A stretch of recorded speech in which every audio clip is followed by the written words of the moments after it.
Ok, très bien. Donc on va parler des Hashem d'un. On va essayer de répondre à une question fondamentale. Et ça vous servira un jour dans votre vie, les Hashem, je vous souhaite. En fait, c'est pourquoi, déjà tout d'abord, quelle est la plus grande des mitzvot de la Torah? Celle qui dépasse toutes les autres mitzvot. Il y en a une. C'est facile. Vous êtes sur toutes alors. Hein? Non, il y en a une particulière, c'est écrit exclusivement. Non. Non. Non. La Torah. Allez-y. Étudier la Torah. Alors c'est écrit, on dit ça dans la Tfila. Talmud Torah, quel est le Koulam? D'accord, donc le livre. Hein? Le titre. Excusez-moi. Le titre du coup. Vous pouvez dire quelle est l'importance de l'étude de la Torah? Alors, tous les matins, donc dans la prière, on lit la Mishnah dans Masechet Yah, c'est Mishnah, où là-bas c'est écrit Talmud Torah Keneget Kulam. Donc littéralement, l'étude de la Torah équivaut à toutes les autres mitzvot. Alors Bezrat Hashem, vous verrez qu'on vous le répétera très souvent et surtout cette année, Bezrat Hashem, à chaque fois que vous irez à un cours et tout le temps, il faut que vous laissez votre mari étudier, c'est bien qu'il étudie, il faut qu'il étudie, c'est bien qu'il étudie. Moi je me rappelle, quand j'étais en Yeshiva Ktana, je crois, je devais avoir peut-être 14-15 ans, alors on était voir une fois le Raphaël Kanievski.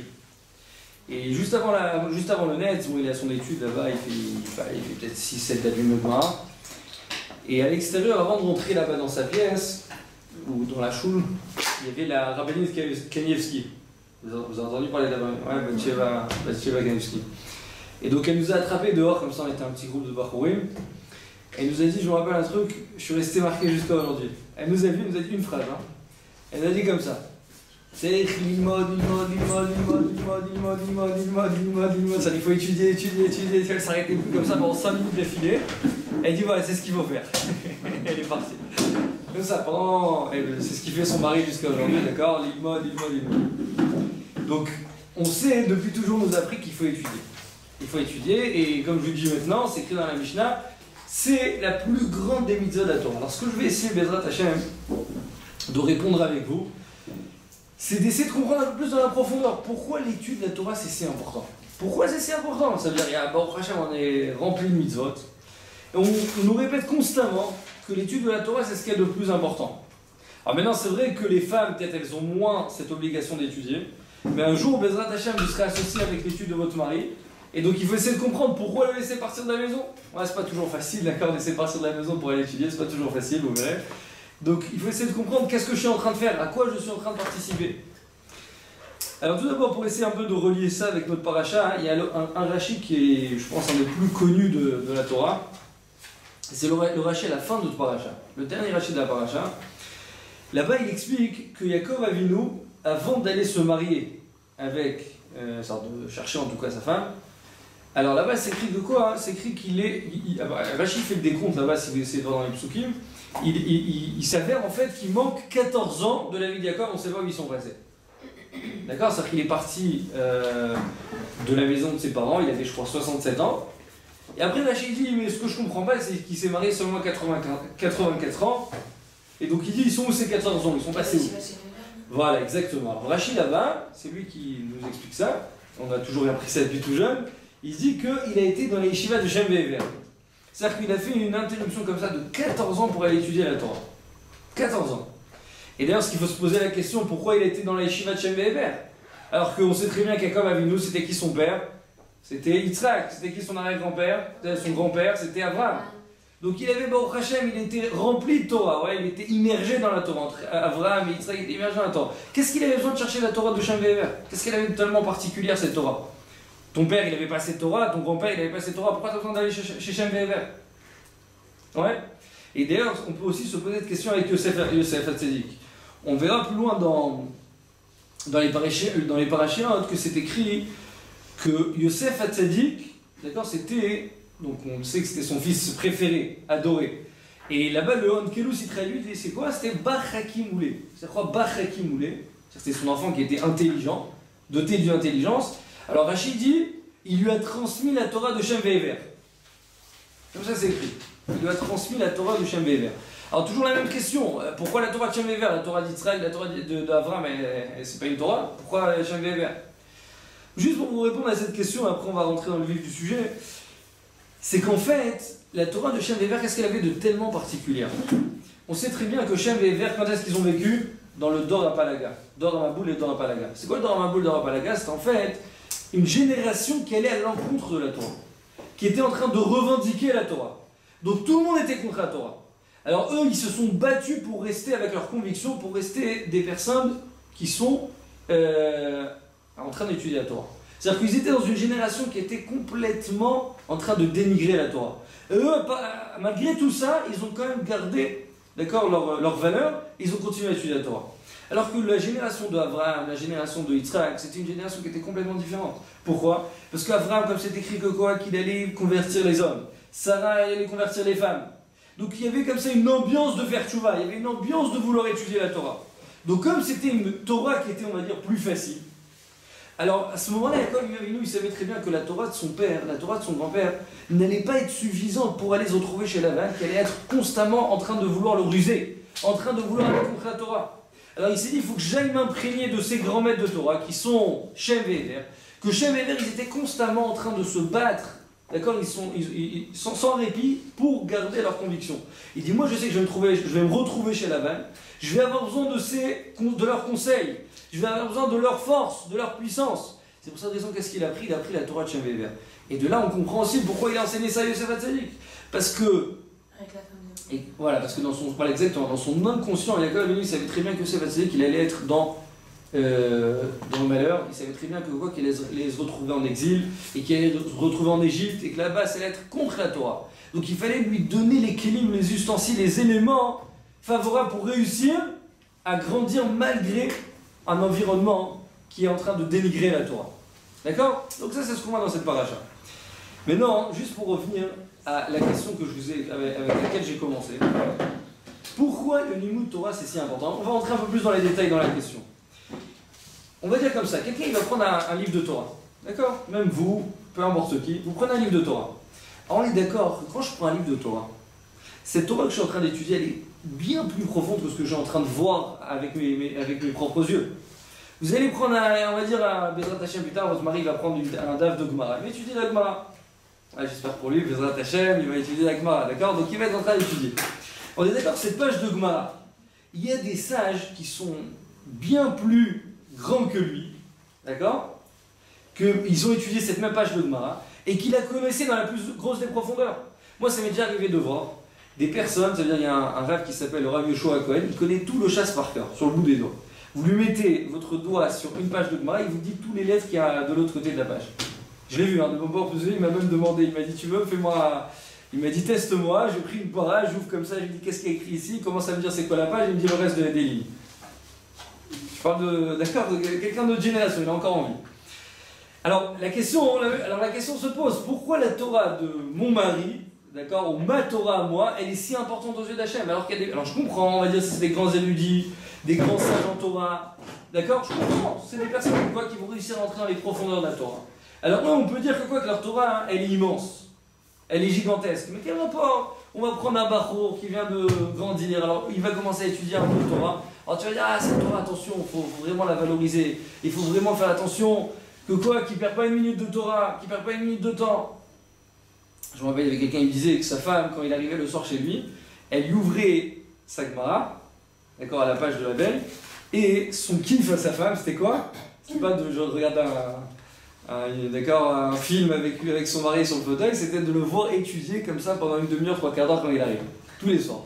Alors comme ça il me racontait, c'était ça son kiff, donc à chaque fois elle gardait le marque-page et comme ça le lendemain et ainsi de suite. Alors faut comprendre pourquoi c'est si important, d'accord? Faut essayer de comprendre.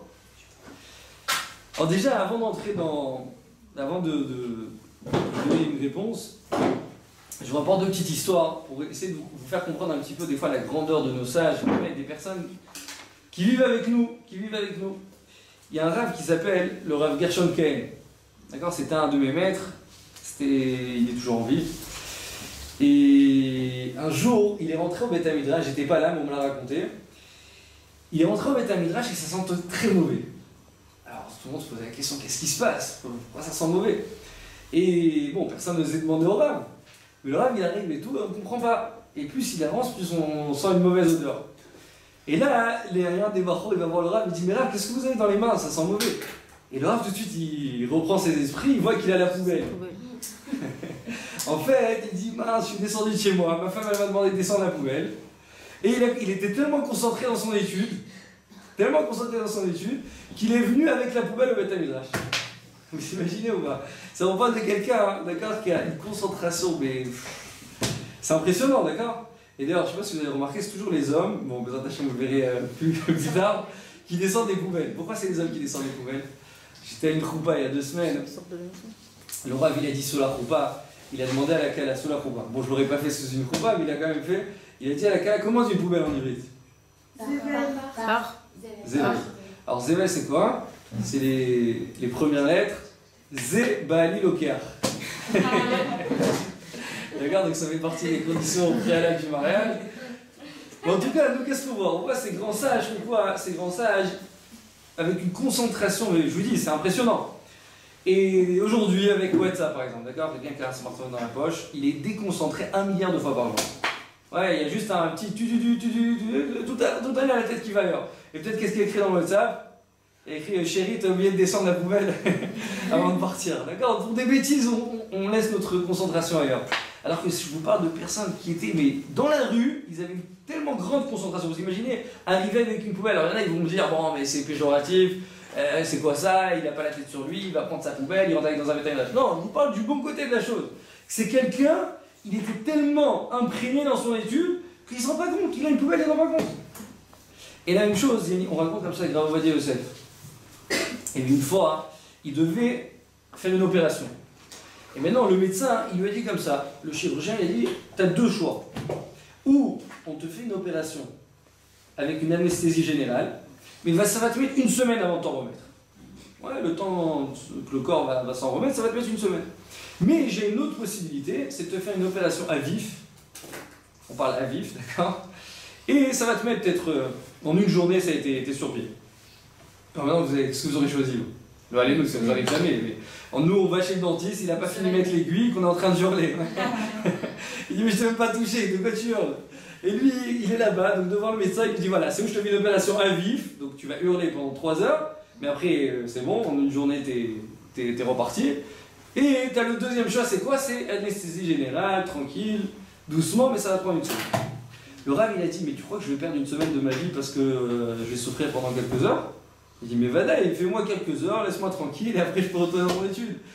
Mais attention, l'histoire ne se termine pas là. Le Rav, il a dit, mais attends, avant de commencer l'opération, laissez-moi me concentrer un petit peu, je prends un passage de Gemara, un truc, je me concentre, et après, Bezrat Hashem, vous commencez l'opération. Donc très bien, il commence à se concentrer. Une fois qu'il termine l'opération, il lui tape comme ça, c'est bon, on a terminé. Et le Rav, il leur hurle dessus, il dit, mais quand est-ce que vous commencez l'opération? J'en peux plus, ça y est, je suis à fond dans mon étude, quand est-ce que vous commencez? Et ils étaient tous choqués là-bas, ils ont dit, mais ça y est, ça fait 3 heures qu'on t'a opéré déjà, de quoi tu parles? Encore une fois, qu'est-ce qu'on voit de ces gens-là? De quoi on parle? On parle de personnes qui ont vécu parmi nous. Le Rav, il habitait ici à 2 rues, d'accord? On ne parle pas de quelqu'un... il habitait à 2 rues, des personnes qui étaient tellement, d'accord, tellement imprégnées, tellement immergées dans leur étude, que, encore une fois, rien ne leur parlait à côté de leur étude. Alors nous, la question qui se pose, je reviens à ce que j'ai demandé au début, quel rapport avec nous, d'accord? Quel rapport avec nous? Pourquoi notre étude est si importante? Alors là, écoutez bien ce chidouche, vraiment c'est un très très beau chidouche, et Bezrat Hashem, on va comprendre un peu plus dans la profondeur pourquoi c'est tellement important. Alors, c'est écrit, il y a une Gemara dans Nida, la Gemara Nida, elle nous apprend qu'une femme, lorsqu'elle est enceinte, alors vous connaissez sûrement cette Gemara, c'est écrit que dans son embryon, donc le bébé, il apprend toute la Torah avec un ange. Vous avez entendu parler de cette Gemara? Ouais. Donc il écrit qu'il apprend toute la Torah avec un ange. Ça veut dire qu'attention, Bezrat Hashem, plus tard quand vous serez enceinte, vous vous baladerez avec un Beth Midrash ambulant, d'accord? Vous aurez un enfant dans votre ventre qui est en train d'étudier la Torah. C'est pas de la rigolade, c'est véritable. Et d'ailleurs, j'ai vu aussi une explication qui dit une femme, après accoucher, elle devient impure une longue période. Alors pourquoi? Qu'est-ce qu'il y a de tellement particulier? C'est parce qu'une femme, elle a atteint un niveau de sainteté tellement élevé. Ça veut dire que, imaginez-vous, elle est en train d'étudier, c'est son bébé, il est en train d'étudier avec un ange. Et quand je parle d'étudier avec un ange, on ne parle pas de n'importe quelle étude, d'accord? On parle d'une étude qui est dans les plus grosses des profondeurs. Donc ça veut dire que son niveau de Gdusha, à ce moment-là, tant qu'elle a ce bébé à l'intérieur d'elle, elle atteint un niveau de Gdusha mais incommensurable. Juste après avoir accouché, qu'est-ce qui se passe? Imaginez-vous le choc, la frustration qui est en train de se passer. C'est-à-dire que tout ce Gdusha est en train de partir. Donc qu'est-ce que ça entraîne? Qu'est-ce que ça engendre? De la Touma. Vous comprenez? C'est pour cette raison qu'il y a une grande Touma qui se retrouve après chez la femme. Et d'ailleurs, il y avait une histoire comme ça, le Rav David Grossman il a raconté, qui connaissait quelqu'un dans cette génération, après avoir accouché, le bébé, le malheur, parce qu'on dit comme ça, c'est carrément qui vient, il lui tape à côté du nez, il lui faut oublier la Torah. Alors, il a raconté qu'il y avait un enfant qui est né. Et le malheur, sûrement, je sais pas, il a loupé un rendez-vous, je sais pas ce qui s'est passé, d'accord? Hein? Il a parlé? Non, alors, non, ce qui s'est passé, il connaissait toute la Torah. Un enfant, à l'âge de 2-3 ans, il connaissait, alors ça lui remettait tous les rabbins en place, d'accord? Il venait, c'est fini, quoi. Il sortait avec... Alors maintenant, ça devenait dangereux pour lui, parce qu'il faut savoir que celui qui connaît la Torah et qui ne s'est pas formé, d'accord? Il ne s'est pas formé, il ne s'est pas forgé, on va dire, pour arriver à ses connaissances, c'est très très dangereux. C'est très très dangereux. Alors il disait que ça devait être dangereux pour cet enfant. Qu'est-ce qu'ils ont fait? Ils se sont regroupés plusieurs rabbinim pour prier pour cet enfant qu'il oublie la Torah. Pas tout alors, il faut vraiment le faire bien. Non, il faut qu'il revienne à zéro. À 2 ans, il n'est pas censé connaître rien du tout pour l'instant. Donc il fallait qu'il se travaille par lui-même, parce que ça devenait trop dangereux. Il pouvait mourir de cette Torah. Hein? Pourquoi c'est dangereux? Il y a un enfant qui n'a pas de limite, tu imagines, il connaît tout. Voilà, c'est-à-dire qu'une fois, que la Torah, bien sûr qu'il y a. Une fois, la Torah, c'est le but de l'existence. Mais ça veut dire qu'on ne peut pas devenir un baba sali gratuitement, ça n'existe pas. Tu peux pas devenir un Raphaël Kanevski comme ça, c'est pas possible. Si tu deviens un Raphaël Kanevski et tu t'es pas formé, tu t'es pas construit, alors c'est très dangereux. C'est très dangereux parce que vous imaginez le petit trou que ça peut être contre son enfant. Tu t'as rien fait, on va dire, pour le devenir. Alors d'un coup, tu connais toute la Torah, tu connais tous les sagesses de ce monde, c'est impossible. Donc ça devenait trop dangereux. Puisque ça devenait trop dangereux, il fallait absolument prier pour cet enfant. Maintenant, donc, dans cette Gemara, c'est écrit que l'enfant connaît la Torah. D'accord? Il connaissait toute la Torah. Alors maintenant, le Gaon de Vilna, il va un peu plus expliquer cette Gemara. Et là, il dit comme ça. Il dit, on sait que au moment de Mahamad Arsina, du don de la Torah, on était toutes les Neshamot, donc depuis le début de la création, jusqu'à la fin des temps, on s'est tous retrouvés autour du Mahamad Arsina pour recevoir la Torah. Ah maintenant c'est écrit comme ça, il rapporte le Gaon de Vilna au nom du Shla Akadosh. C'est écrit dans la Tfila. Qu'est-ce qu'on dit tous les Shabbatot dans la Tfila? On dit Veten chelkenu betoratecha. Donne-nous notre part de Torah. Ah, vous connaissez ce passage de la Tfila? On dit Veten chelkenu betoratecha. Qu'est-ce qu'il dit le Shla Akadosh? C'est quoi Veten chelkenu betoratecha? Il dit en fait, dans le Ham Israël, il y a 600 000 Neshamot. Il y a 600 000 âmes. Mais dans chaque âme se départit en plusieurs personnes. D'accord? Bon, c'est on parle de Kabbalah, bon, c'est un peu profond, on ne peut pas essayer de tout comprendre à notre niveau, mais en tout cas il y a 600 000 âmes. Combien il y a de lettres dans la Torah, à votre avis? Dans la Torah, combien il y a de lettres? Ça m'attire.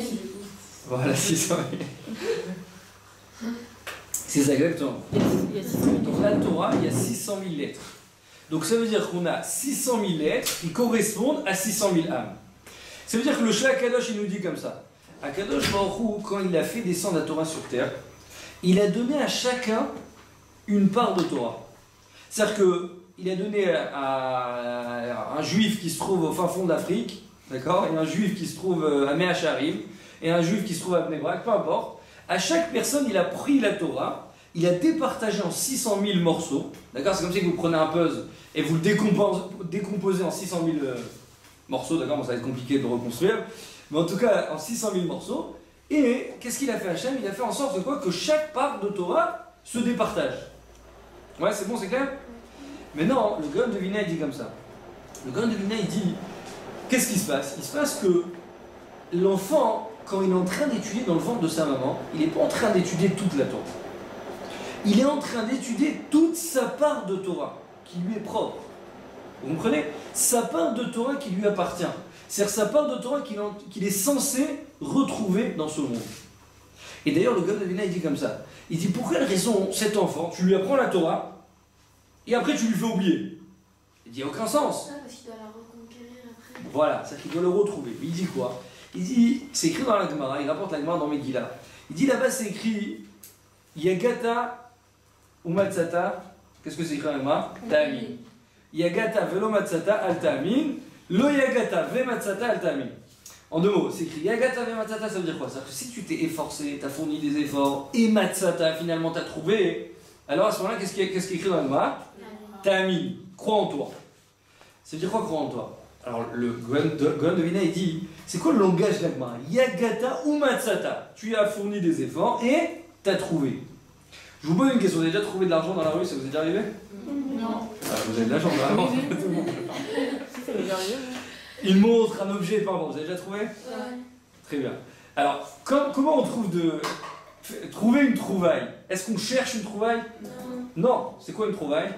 C'est Par hasard, c'est une trouvaille, c'est par hasard, voilà, c'est le principe. Alors l'Agma, elle te dit quoi? L'Agma, elle te dit Yagata ou Matsata. Tu as fourni des efforts, tu as cherché, alors tu vas trouver. Mais ça ne veut rien dire, c'est contradictoire. Si j'ai fourni des efforts, je vais chercher et je ne vais pas trouver. Je vais étudier. La Torah, c'est pas une trouvaille. Ben, dans l'Agma, elle emploie le Non, mais mot il a trouvaille raison. ou Matsata et tu as trouvé. Si Vous elle avait comprenez? jamais, c'est une Hein? Si elle avait déjà. Chazak ou Baruch. Alors le Gaon de Vilna, il dit. Exactement, le Gaon de Vilna, il dit. Je vois que vous avez dû préparer le programme, c'est pas possible. Le Gaon de Vilna, il dit quoi? Il dit que Yagata ou Matsata, c'est quoi? C'est qu'en fait, la Torah se trouve à l'intérieur de tes entrailles. Puisque quand tu étais dans le ventre de ta mère, tu étais encore un embryon, Akadosh Baruch Hu, qu'est-ce qu'il a fait? Il a fait que tu connais toute la Torah, hein, d'accord? C'est-à-dire que tu connais toute ta part de Torah. Donc même quand Hachem il a fait en sorte que tu oublies cette Torah, elle n'est pas complètement partie de toi. Vous comprenez? C'est comme si avant de passer un examen, ouais, vous avez un examen avant de passer le bac, d'accord? Alors même si des fois c'est un truc que vous avez étudié il y a 6 mois, vous l'avez déjà oublié, mais quand vous allez le relire, vous allez facilement le retrouver. Pourquoi? Parce qu'il est encore à l'intérieur de vous. Vous comprenez? On dit c'est la même chose pour la Torah. Hachem il a voulu que cette Torah elle soit familiarisée, elle nous soit familiarisée. Vous comprenez? C'est-à-dire qu'on ait une certaine approche avec cette Torah. Et donc Hachem, qu'est-ce qu'il a fait? Il nous a appris cette Torah, il nous l'a mis en nous. Elle est à l'intérieur de nous, cette Torah, maintenant. Puisqu'elle est à l'intérieur de nous, cette Torah, hein, alors quand maintenant je vais devoir la retrouver, qu'est-ce qui va se passer? Il va se passer que je vais avoir plus de facilité à la retrouver. Vous comprenez? Mais non, qu'est-ce qu'on voit de là? Qu'est-ce qu'on a appris de ce Gaon de Vilna? On a appris quelque chose de vraiment impressionnant. Le Gaon de Vilna, il dit comme ça. Il dit que la Torah que tu es en train d'étudier dans ce monde, c'est pas la même Torah. C'est-à-dire que c'est pas moi j'étudie une Torah et mon ami à côté il étudie la même Torah que moi. Non.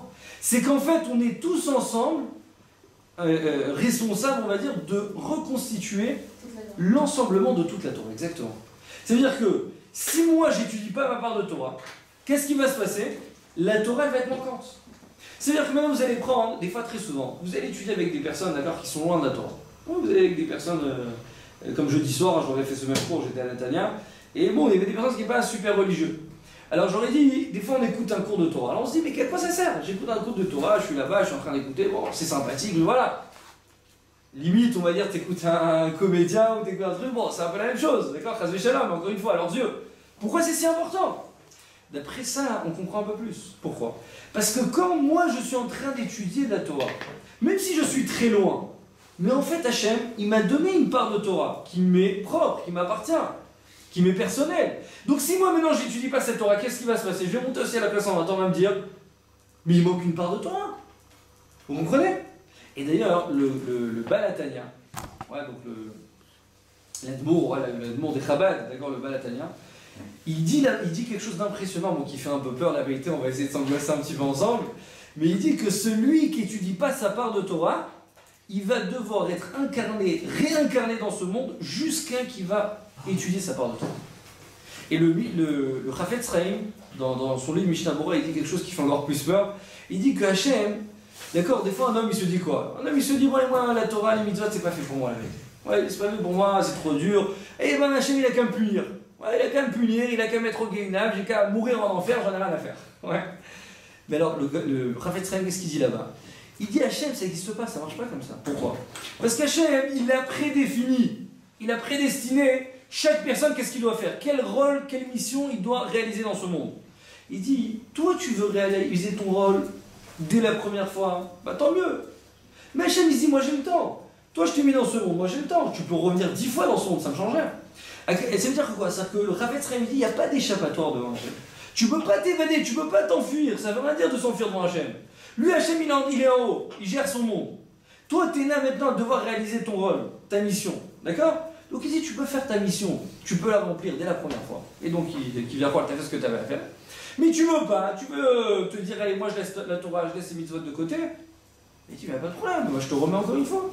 Tu veux pas la deuxième fois, bah, je te remets une troisième fois. C'est-à-dire qu'en 2 mots, tant que tu n'as pas compris, d'accord, que tu es soumis à la parole d'Hachem, tant que tu n'as pas réalisé, tant que tu n'as pas pris conscience de cette chose-là, bah Hachem, il n'a pas de problème de te remettre dans ce monde tant que tu ne vas pas étudier cette parole de Torah. Vous comprenez? C'est pour cette raison, il faut savoir que c'est une des choses les plus fondamentales, d'accord, de laisser et d'étudier soi-même la Torah. Parce que tant que cette Torah ne sera pas reconstituée, il faut savoir que quoi? Que malheureusement, on n'a pas rempli la volonté d'Hachem. Et on peut donner un exemple qui est très facile, d'accord? Imaginez-vous, vous construisez, quelqu'un qui va construire un très grand bâtiment. D'accord? Il va construire un building.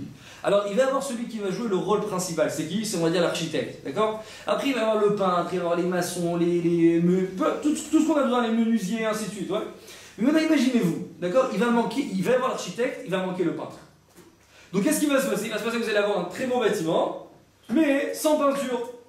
Alors que le peintre, il fait rien dans le bâtiment. Il est juste là à prendre son pinceau et à peindre. Qu'est-ce qu'il fait? Il fait un spécial, ouais. Mais ça change pas. Pour arriver à construire ce bâtiment, on a besoin de tout le monde. Vous comprenez? C'est la même chose dans l'étude de la Torah. C'est vrai que maintenant il va y avoir un grand sage en Torah, comme j'ai commencé au début du cours. Que lui, il va fournir une très grande partie, d'accord? Et c'est lui qui va peut-être même un peu jouer le rôle essentiel. Mais s'il n'y a pas le petit juif, d'accord, qui va se trouver au fin fond de Paris, d'accord, qui est qui vit avec les goïms, s'il va pas avoir ce juif qui va étudier sa part de Torah, qu'est-ce qui va se passer? Il va se passer que le limud Torah, il est manquant. Vous comprenez?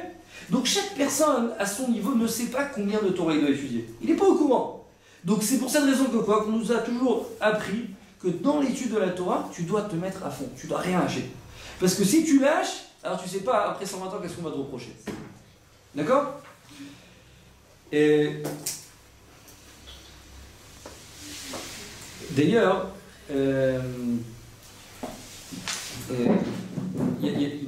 me rappelle une fois, j'étudiais avec quelqu'un, c'est un grand businessman, un très grand businessman. Lui, il vit dans peut-être, je sais pas, dans 4 endroits dans le monde. Ouais, il habite à Tahiti, il vit à Los Angeles, il voyage en Chine. Moi, quelqu'un, il est un peu partout, d'accord? Des fois, il me dit, bon, ma femme, elle est à Los Angeles, mon fils, il est en Israël, l'autre, il est... D'accord? Bon, c'est une famille, je sais pas comment ils vont pour vivre ensemble. Et lui, au début, on arrivait à étudier comme ça. On arrivait à étudier presque tous les jours. Et un jour, il m'a dit, ça y est, j'ai plus le temps, la vérité, je suis trop pris, on a arrêté d'étudier. Mais non, un jour, on s'est retrouvé dans une askara. Ouais, je crois que c'était les Shivas, on s'est retrouvé dans les Shivas. Et il était assis à côté de moi. Ouais, il était assis à côté de moi. Alors je voulais un peu le piquer. Ouais, c'est comme ça, t'as arrêté l'étude, faut que tu te remettes un peu là. Alors je lui dis, dis-moi, pourquoi à chaque fois dans les askarot, on amène toujours des rabbinim? Ouais, tu vas enterrer un mort, tu vas faire les Shivas, tu vois un truc, qui c'est que tu vas amener? Tu vas amener toujours un rab. Je lui dis, pourquoi t'amènes pas une star de cinéma? Pourquoi t'amènes pas un comédien? Pourquoi t'amènes un rab? Pourquoi, quand on parle de mort, on amène un rab? Quel rapport? Vous avez une réponse? De bonne réponse. C'est facile. Parce que comme on se trouve dans un moment de vérité, on amène la vérité. Vous comprenez? On se trouve dans un moment de vérité, la mort, devant la mort. Qui c'est qui peut renier quoi que ce soit? Donc on se trouve devant la vérité, on amène la vérité, on amène un rab, on va pas amener une star de cinéma. Vous comprenez? Alors je lui dis, alors dis-toi, je lui dis, dis-toi que quoi? Que la Torah, c'est ce qui va te rester dans ce monde. Donc même t'as pas le temps, alors c'est ton argent qui va te rester. Mais étudie, qu'est-ce que ça veut? Pourquoi tu peux pas consacrer une demi-heure, 3 quarts de temps? Ouais, comme ça je lui ai dit. Ah mais non, j'avais une histoire comme ça à Paris qui m'a bouleversé la vérité. C'était une fois, je me suis retrouvé à... J'étais avec un ami, comme ça on était dans un bêta midrash. Il reçoit un coup de fil. Et on lui demande de venir compléter Minyan. Compléter Minyan, pour quelqu'un qui vient de mourir, il faut l'enterrer. Ouais. Alors maintenant, je me suis dit, bon, très bien, on y va. La vérité, ça m'a un peu surpris. Quelqu'un qui meurt, il n'a même pas Minyan pour son enterrement. Mais je me suis dit, bon, on va y aller, c'est une mitzvah, il faut y aller. On y va, et là j'arrive sur place, et je suis encore 10 milliards de fois plus étonné. Pourquoi? Parce que j'ai un peu travaillé ma curiosité, j'ai été demandé à chacun, je leur dis, vous le connaissez ce mort? Alors tout le monde me dit, non, je le connais pas, la vérité, on nous a appelé pour venir. il s'est avéré qu'on était 10 personnes sur place, personne ne connaît le mort. Je sais pas si vous vous rendez compte, personne ne connaît le mort, on est 10, il n'y a personne qui connaît. Alors je me dis, bon, ben quand même, on est arrivé comment? C'est pas possible. Alors il y a un juif qui dit, oui, ben en fait, on a un avocat en commun, d'accord, entre lui et le défunt, quoi, celui qui vient de mourir. Et il dit, cet avocat c'est un goy, il sait très bien que son client c'est un juif. Ça fait une semaine qu'il est en train de moisir dans un frigo, je sais pas où, le pauvre. Et il dit, donc il savait que sûrement il y avait tout un rite à faire pour les juifs. Alors il m'a appelé parce qu'il sait que je suis juif, il m'a demandé si je pouvais lui organiser pour lui faire du recès dans 2 mois à ce défunt là et lui faire l'enterrer. Mais non, on commence à faire bon, ce qu'il faut, d'accord, les télim, les trucs. Et là, je vois 3-4 personnes qui arrivent. Il y avait une fille avec peut-être 2 hommes, ou je sais pas, un truc comme ça. Et ils arrivent comme ça donc vers l'enterrement. Bon, je me dis, bon, peut-être ça doit être de la famille. Et ouais, véritablement, c'était peut-être la fille ou un truc comme ça, la fille de celui-là. Mais non, apparemment, cette fille, c'est une Goya. D'accord? C'est-à-dire que sûrement, il était marié avec une Goya et donc il a eu cette fille. Alors je me suis dit, bon, c'est-à-dire, ça m'a un peu calmé, on va dire, ça m'a un peu soulagé. Je me suis dit, bon, même si encore une fois, c'est n'importe quoi, il a laissé une Goya, je me suis dit, bon, il y a au moins quelque chose dans ce monde, quoi. Il a fait quelque chose au moins. Elle arrive devant la tombe, et là, elle commence à parler. Alors au début, bon, elle fait son petit speech, cher papa, cher truc, tout ça. Et là, elle commence à passer, mais vraiment, elle se retourne, et elle commence à maudire son père. Mais je vous dis franchement, je savais, et moi je crois que j'étais un des seuls religieux là-bas, hein. Les autres c'était pas des religieux. On savait plus où se mettre. Quand je vous dis on savait plus où se mettre, c'est-à-dire des malédictions et des histoires qu'elle a racontées là-bas, mais on savait pas quoi faire, il fallait la prendre, l'arrêter, on savait pas quoi faire. On était vraiment complètement désemparés, on s'est dit mais c'est quoi cette histoire? Et le maudit pendant au moins un quart d'heure comme ça, et après elle part. Et nous on était mais retournés, quand je vous dis retournés, on savait plus quoi faire, vraiment on savait plus quoi faire. Après, là-bas, il y en a, ils se sont dit, on va lui faire les shloshim, on va lui faire Kaddish, on va lui faire truc. Ça, c'est cette histoire que j'ai vu à Paris. J'arrive une semaine après en Israël, et c'était la Lévaya du Rav Eliashib. Vous avez entendu parler du Rav Eliashib? Et là, je vois, à la Lévaya, je vois des centaines de milliers de personnes qui sont en train de pleurer. Vraiment, c'est-à-dire chacun, il déchire sa chemise. Chaque personne, d'abord, on va dire, il sentait comme si une partie de lui-même était restée. D'accord? Alors moi je vois, d'accord, imaginez-vous une semaine d'écart, je me dis, ah cette histoire, il y a une semaine, tu vois quelqu'un, il n'a même pas minyan. Et non seulement qu'il n'a pas minyan, il se prend des malédictions le jour de sa mort. Et une semaine après, tu vois qu'il y a une autre personne, une sommité rabbinique, vraiment tout le monde est en train de pleurer. Je me dis, mais c'est quoi cette histoire? Qu'est-ce qu'Hachem il a voulu montrer par là? C'est qu'Hachem, il a voulu que je prenne cette prise de conscience, de me dire, regarde la différence entre quelqu'un qui construit sa vie et quelqu'un d'autre qui la détruit. Regarde la différence. C'est comme mon beau-père toujours il dit, parce qu'il des fois il galère un peu pour le minyan en France, alors toujours il leur dit à la communauté, il leur dit, regardez, celui qui vit en communauté, il mourra en communauté. Mais celui qui vit seul, il mourra seul. C'est vrai. C'est-à-dire si tu vis en communauté, tu fais des mitzvot, tu aides les autres, tu vas à des cours de Torah, tu étudies de la Torah, d'accord? Tu participes, on va dire, tu prends une partie intégrante en Torah, alors il dit c'est sûr que quoi, qu'à la fin de ta vie, on voit qui tu étais lors de ton vivant. D'accord, qu'est-ce qui reste de toi? Mais si maintenant, tout au long de ta vie, tout au long de ton existence, d'accord, tu as renié la Torah, tu as mis de côté la Torah, qu'est-ce qui te reste à la fin? Il ne reste rien. Les gens ne viennent même pas pour t'enterrer. Alors c'est vrai que ça fait peur quand on voit ça, c'est vrai. C'est quand on entend des choses comme ça, mais il faut se les inculquer, vous comprenez? Il faut savoir que ce monde y passe vite. Et on voit la différence, d'accord? On voit entre une personne comme ça et une autre ailleurs. Alors des fois, nous on vit dans notre petit cocon, on dit ah c'est pas très grave. Mais regarde ce qui s'est passé finalement. Regarde ce qui s'est passé. Et je vous dis, on entend des histoires tous les jours de vraiment des trucs atroces. Mais vraiment, ça veut dire le Alenu Velo Alechem, c'est des histoires, mais à ne plus en finir. Et puis j'en avais une autre à vous raconter, mais je préfère ne pas vous la raconter maintenant, ça va trop vous angoisser, c'est pas grave. Peux-tu raconter? Non, j'en ai deux que je vais vous raconter, pas celle-là. Mais pour vous dire que quoi? Pour vous dire qu'en 2 mots, cette étude de Torah, pourquoi je vous ai rapporté ça? Parce que Bezrat Hashem, plus tard, d'accord, et comme je vous dis, ça vient très vite, quand on se marie, donc il faut savoir que le mariage, c'est pas seulement dans la gashmiout, c'est qu'on prend maintenant un engagement même dans le monde futur. C'est-à-dire que tout notre salaire dans le Olam Haba va dépendre de ce mariage. Vous comprenez? Donc si maintenant moi j'aide mon mari, j'aide mes enfants, j'aide ma famille à grandir en Torah, alors automatiquement mon salaire il va être différent. Alors c'est sûr que je dis pas, il y a des femmes qui font tout pour que leur mari étudie et c'est des glandeurs. Malassat, Hachem, il connaît la vérité. Mais d'un autre côté, il y a des femmes qui font tout pour que leur mari n'étudie pas aussi, vous comprenez? Donc, en 2 mots, si j'ai conscience de ce que c'est l'étude de Torah, j'ai conscience que à travers mon mari, d'accord? Alors je vais prendre maintenant, je vais remplir le rôle, la mission qui m'est destinée dans ce monde. Alors c'est évident que quoi que on va dire mes convictions et la force que je vais mettre, d'accord, pour laisser mon mari tranquille dans l'étude, va être différente. Comme je vous raconte deux histoires avec le Limoud Torah. Avec une première histoire, c'était quelqu'un comme ça qui a été à un cours de Torah, et il était à un cours de Torah à la fin donc, du cours, il a vraiment voulu s'engager à l'étude. Mais son problème, c'est qu'il a été voir le Rav, il lui a dit, regardez, moi je suis toute la journée en chemin. Toute la journée je suis en route, en voiture, j'ai jamais la possibilité d'étudier. Vous me dites d'étudier, c'est difficile, je peux pas. Alors le Rav il dit, mais j'ai une solution très facile pour toi. Aujourd'hui, d'accord, vous allez dans n'importe quel truc, ouais, vous téléchargez des cours de Torah, pour en avoir vraiment à toutes les couleurs, tous les niveaux, tout ce que vous voulez, d'accord? Et tu prends ces cours de Torah, tu les mets dans ta voiture et tu deviens un très grand érudit. Tu n'as pas besoin d'aller dans un Beth Midrash étudier, tu peux très bien étudier dans ta voiture. Ça l'a touché, il a pris ça à cœur, il a dit ok, pas de problème, la semaine prochaine je commence. Il va dans sa voiture, il commence à écouter un cours de Torah, premier cours, deuxième cours, troisième cours, d'accord, comme ça pendant des mois. Un jour, il se retrouve le soir, et il faisait très moche, il n'y avait pas une bonne visibilité sur la route. Il avait comme ça un camion en face de lui. Je ne sais pas si y en a parmi vous avez le permis. Non, personne? D'accord, donc il faudrait prendre un minibus pour prendre tout le monde.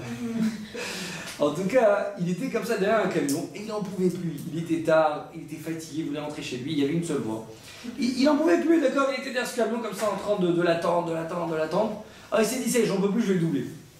Alors il vient pour aller à droite pour essayer de voir s'il n'y a pas, il va pour aller à droite, il voit que c'est un peu dangereux, et bon, une fois, 2 fois, 3 fois, il tente plusieurs fois, jusqu'à qu'à la fin il en a marre, il dit je m'en fous, je le dépasse.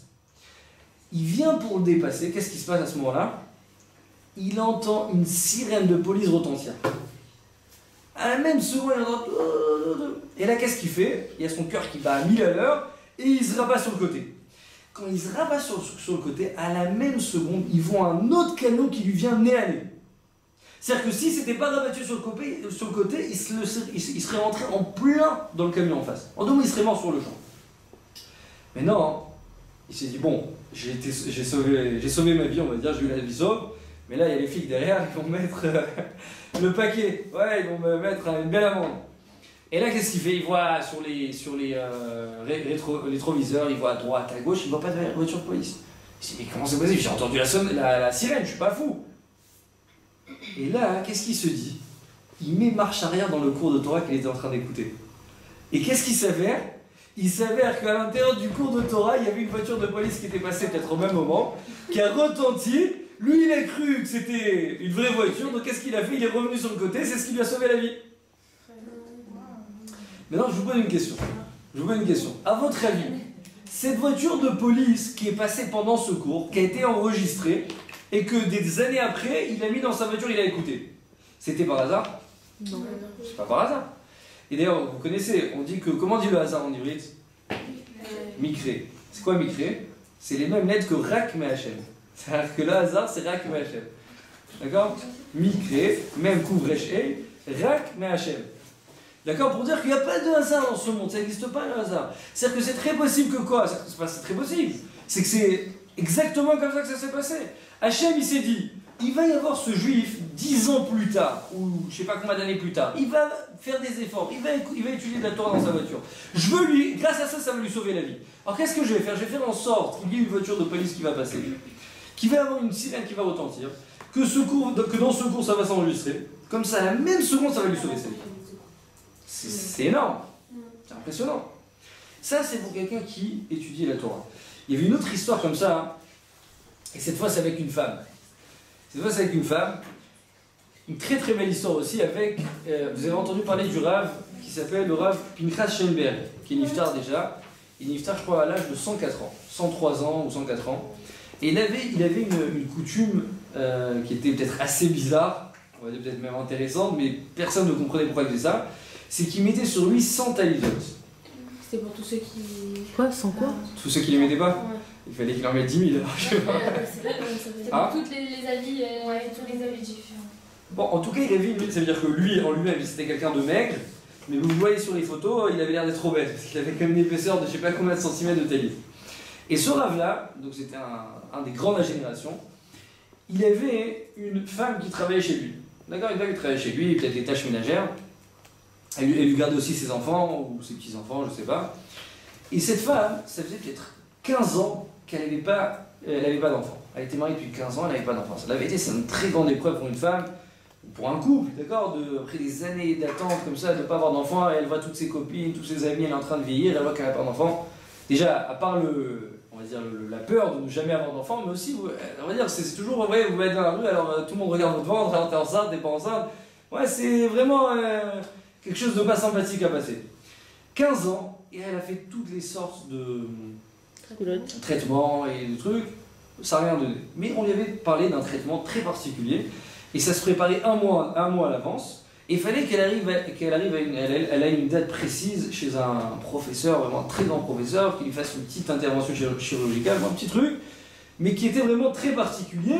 Et on lui a fixé un rendez-vous un mois après. Donc elle avait fait toutes sortes de traitements pendant un mois pour arriver à ce rendez-vous un mois après. Maintenant, le jour du rendez-vous, on va dire qu'elle avait rendez-vous peut-être à midi, 1h, un truc comme ça. Elle était donc chargée donc, de travailler chez le Rav. Mais elle avait pris ses précautions qu'une heure avant, il y a une autre femme qui vient de la remplacer. Et elle arrive comme ça, donc jusqu'à l'heure de peut-être une heure avant le rendez-vous, elle attend l'autre femme qui arrive. Et elle voit que la femme n'arrive pas.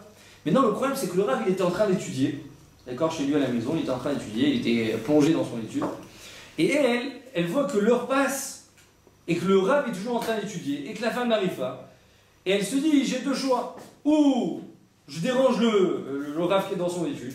D'accord, donc je vais me déranger, je vais dire, bon Rav, je suis désolé, voilà, vous êtes obligé de prendre la relève. Ou tout simplement de rester, de perdre son rendez-vous. Mais maintenant, imaginez-vous, elle attend comme ça une demi-heure, 3/4 d'heure, et le stress qui est en train de monter, elle appelle son mari, mais qu'est-ce qu'on fait? Qu'est-ce que je fais? Je sais pas quoi faire, il y a le Rav. Et à chaque fois, tous les 5 minutes, elle appelle son mari, alors qu'est-ce qu'on fait? Je le dérange pas, elle n'arrive pas, la femme, qu'est-ce que je fais? Ouais, c'est difficile, elle avait 15 ans qu'elle attend, la pauvre, et un mois de préparation, le rendez-vous il arrive une demi-heure avant. Elle dit, qu'est-ce que je fais? Je le dérange pas. Alors le mari dit, bon viens, on attend encore 5 minutes, viens, on attend encore 10 minutes, viens, on attend. Et là c'était, voilà, c'était où on se décide, c'est-à-dire c'était peut-être 20 minutes avant, où on se décide, et donc je dérange le Rav, ou c'est fini, on laisse notre vie personnelle de côté pour la Torah du Rav. Alors elle rappelle son mari, dit, voilà, qu'est-ce qu'on fait? Son mari dit, c'est pas grave, laisse le Rav étudier, son étude est bien plus importante que notre vie personnelle. Encore une fois, ils sont prêts à laisser, peut-être, encore une fois, d'avoir un enfant plutôt que déranger l'étude de la Torah du Rav. Et dit, laisse-le étudier, c'est pas grave, on a raté ce rendez-vous, bah, si Akadosh Baruch Hu a décidé qu'on n'a pas d'enfant, bah, on n'a pas d'enfant. Et comme ça, ils l'ont laissé étudier. 8 mois plus tard, elle accouche d'un bébé. Pendant une seconde, qu'est-ce qui s'est passé? Les professeurs, ils l'ont dit, le jour où vous aviez votre premier rendez-vous, que vous avez raté, si vous avez fait cette intervention, l'embryon il était tellement petit, on s'en serait pas rendu compte, et vous auriez perdu ce bébé. C'est comme vous avez été sauvé, vous avez raté le rendez-vous, que l'embryon il a pu prendre, et grâce à ça vous avez mis au monde cet enfant. Et je crois que c'était le seul enfant qu'elle a pu mettre au monde. Ça veut dire qu'elle a pensé perdre un enfant à cause de la Torah du Rav, mais ce qui s'est avéré, c'est tout à fait l'inverse. C'est grâce du fait qu'elle a cédé à la Torah du Rav, c'est ce qui a fait en sorte qu'elle ait eu un enfant. Et ça, il faut savoir que c'est des histoires de tous les jours. C'est-à-dire que quelqu'un qui se donne pour la Torah, quelqu'un qui cède pour la Torah, c'est sûr qu'on ne récolte pas les fruits toujours, tout de suite. C'est vrai, des fois c'est des années après. Mais il faut savoir que l'étude de la Torah, c'est la plus grande puissance mondiale. C'est-à-dire que, et je dis toujours, Bezrat Hashem, vous verrez plus tard, si un bébé se lève en plein milieu de la nuit, d'accord, la meilleure sgoula pour l'endormir, vous savez c'est quoi? Prendre un livre de Torah. Vous prenez un livre de Torah, vous commencez à étudier, le Satan il veut pas que vous étudiez, il fait en sorte que votre bébé s'endorme. C'est comme ça, il n'y a pas. Ça veut dire que le Satan il met toute sa force contre la Torah. Vous pouvez faire du chesed, il y a des gens, on va dire des personnes, ils sont dire, ah, moi je préfère faire du chesed, je préfère faire de... ils vont, on va dire, s'investir dans toutes les œuvres de charité, mais la Torah, ils vont la laisser de côté. Vous verrez, c'est comme ça. Aller à un cours de Torah, c'est la chose la plus difficile. Et d'ailleurs, toujours, j'ai remarqué, en général, dans les cours de Torah mixtes, en général, il y a plus de femmes que d'hommes. Vous savez pourquoi? Une fois, Rabbi Chetrit, il m'avait dit ça. Il m'a dit parce que les femmes, elles n'ont pas le riouf d'étudier la Torah. C'est vrai, elles n'ont pas le riouf d'étudier la Torah. Donc, on va dire, leur Yetzirah, il est moins important, il est moins grand.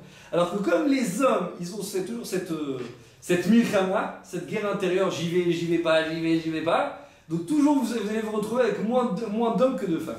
C'est comme ça, c'est de partout c'est comme ça. Parce qu'encore une fois, le Satan, il sait très bien que, comme on a expliqué aujourd'hui, c'est-à-dire que le Limud Torah, c'est tellement important. C'est-à-dire qu'on est en train en fait de remplir la mission d'Akadosh Baruch Hu. C'est-à-dire que c'est écrit dans la Gemara Shabbat que 874 générations avant la création du monde, Hachem il avait créé déjà la Torah. C'est-à-dire qu'en deux mots, tout ce monde, tout ce qu'on voit, tout cet univers, toutes ces galaxies, vraiment, tout ce qu'on a autour de nous a été créé seulement pour une seule et unique raison, l'étude de la Torah. C'est-à-dire qu'Hachem, limite, il s'en fout de ce monde. Vous comprenez? C'est-à-dire qu'il s'en fout, il en a rien à faire. Pour lui, d'avoir créé tout cet univers, d'avoir créé tout ce monde, limite, on va dire, c'est du folklore. Il s'en fout. Lui, ce qui est important à Hachem, c'est quoi? C'est qu'on crée tout ce monde entier pour qu'on vienne étudier et accomplir la Torah. Vous voyez? Et c'est ce qui est écrit dans le Gemara Shabbat. 874 générations avant la création du monde. Vous comprenez? Donc ça veut dire qu'on parle de... Je ne sais pas comment ça fait en années, 874 générations, c'est énorme. Qu'est-ce que vous appelez génération s'il n'y avait pas d'humain? En temps, justement. C'est-à-dire ça va être en temps. Comme ça, moi, écrit après. Je ne sais pas c'est quoi exactement le sens profond de la Gemara. Mais en tout cas... La Gemara, et ce que je vous ai dit dans la Mishnah, c'est écrit que Talmud Torah Keneged Kulam, l'étude de la Torah équivaut tous les deux. Donc maintenant, on n'est plus étonné pourquoi Yaakov Avinu, il a besoin de s'attarder 14 ans à se consacrer jour et nuit pour étudier la Torah. On n'est plus étonné. Pourquoi on n'est plus étonné? Parce que Yaakov Avinu il avait conscience que l'étude de la Torah, c'est la chose qui est la plus importante dans ce monde. Il n'y a pas plus important que ça. Et vous verrez, Bezrat, j'aimerais que, même chez votre mari, même chez votre entourage, que toujours le Yetzirah dans l'étude de la Torah, c'est là-bas où il y a toutes les forces du Satan. Toutes les forces du Satan. C'est-à-dire qu'il va vouloir aller à un cours de Torah, d'un coup, vous de votre côté, vous voulez aller au canyon avec votre copine, dépenser de l'argent, d'accord? Après, il va toujours c'est comme ça, d'accord? Chaque fois qu'il va y avoir de l'étude de la Torah, vous allez voir en contrepartie, ça va demander une bataille. Ça va demander des efforts particuliers. Donc en deux mots, on a bien compris, d'accord, que chaque juif, pour répondre à la question, on termine avec ça, chaque juif, peu importe lequel, qui se trouve au fin fond de l'Afrique, qui se trouve au Japon, en Chine, peu importe où, quelqu'un qui n'a jamais ouvert un livre de Torah, d'accord, quelqu'un qui est assimilé, quelqu'un qui est le plus lointain possible de la Torah, il faut savoir que son étude, c'est-à-dire son étude à lui, elle est aussi importante que le plus grand des sages, que le plus grand des érudits. Parce que le plus grand des érudits, c'est vrai qu'il a un poste qui est plus noble, plus important, plus glorifieux, mais le petit juif, on va dire, on l'appelle le petit juif, lui aussi, sans lui, après 120 ans, on va dire, mais tu vois, cette petite partie du puzzle, elle est manquante. Cette petite partie du puzzle, il faut la reconstituer. Vous comprenez? C'est-à-dire qu'en deux mots, il faut savoir qu'il ne faut jamais mépriser aucun étude de Torah. Même si c'est une personne qui ne met pas de kippa, même si c'est une personne qui ne met pas Shabbat, il faut savoir qu'on a besoin de lui. Le Ham Israël, il a besoin de lui. Pour vous terminer avec un dernier chidouche, dans le mot sioum, d'accord, lorsqu'on achève une partie, par exemple, Gemara ou peu importe quoi, on fait un sioum. Alors le Gaon de Vilna, il dit que dans le mot sioum, ça fait allusion que tous les participants, c'est-à-dire toute l'assemblée qui se trouve à cette cérémonie, ils prennent une part intégrante, c'est-à-dire que c'est comme si que eux aussi ont terminé cette Gemara. Alors comment ils prouvent ça? Il dit, si vous prenez le mot sioum, il dit la valeur numérique du mot sioum, alors on va prendre comme ça, il dit comment s'écrit sioum? C'est samer, yud, vav, même sophie. Il dit, vous prenez le samer, comment on écrit samer en hébride avec la prononciation? On écrit samer, même chav sophie. Vous voyez ce que je veux dire ou pas? Samer. Mais non, la même chose pour le yud. Yud, comment on écrit? Vav, dalet. On est d'accord ou pas? C'est-à-dire qu'il y a la lettre dévoilée et les lettres cachées. Donc la lettre dévoilée, c'est le Samer Yud Vav Mem Sofit. Et les lettres cachées, c'est quoi? C'est le Samer, donc Mem Chaf Sofit. Le Yud, c'est le Vav Dalet. Le Vav, il faut rajouter un autre Vav. Et le Mem, il faut rajouter un autre Mem. Il dit le Gaon de Vilna, la même valeur numérique que la lettre dévoilée, c'est la même que la lettre cachée. C'est-à-dire que Samer, c'est combien en valeur numérique? 60. Et les lettres cachées, c'est combien? Même Chaf Sofit, c'est combien? C'est aussi 60. 40 plus 20, 60. Et la même chose pour le Yud.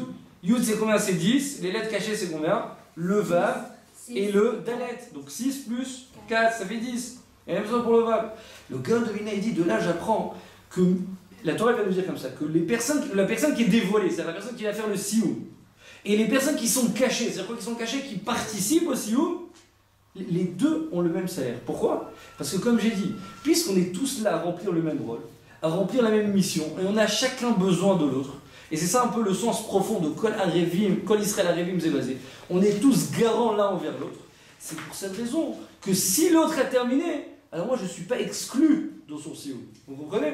Je fais partie parce que de la même manière que lui il a avancé un peu plus à la réalisation finale du projet divin, moi aussi, le fait de quoi? De participer et d'étudier aussi, alors on est tous les deux en train de réaliser la même mission, le même rôle. Alors Bezrat Hashem, qu'on puisse être zoré de faire partie de ceux qui sont marvés de l'Imout Torah dans l'âme Israël, et qu'Hachem, après 120 ans, il soit joyeux, il soit fier de nous, qu'on a réussi, Bezrat Hashem, à remplir cette mission, et qu'on n'a pas besoin, Chazé Shalom, de devoir être réincarné dans ce monde à nouveau, pour à nouveau remplir cette mission.